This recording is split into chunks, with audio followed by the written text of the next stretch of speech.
Ayun, after 7 days meron na siyang buds. Ito, tumubo na rin siya. So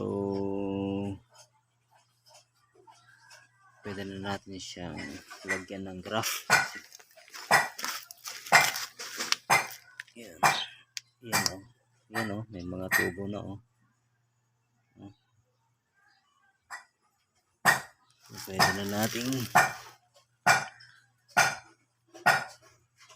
So hintayin nyo yung gagawin nating pag-graft. At sana maging effective yung gagawin natin yan. May mga tubo na siya o. Ito dati namamatay na ito. Napurot lang natin.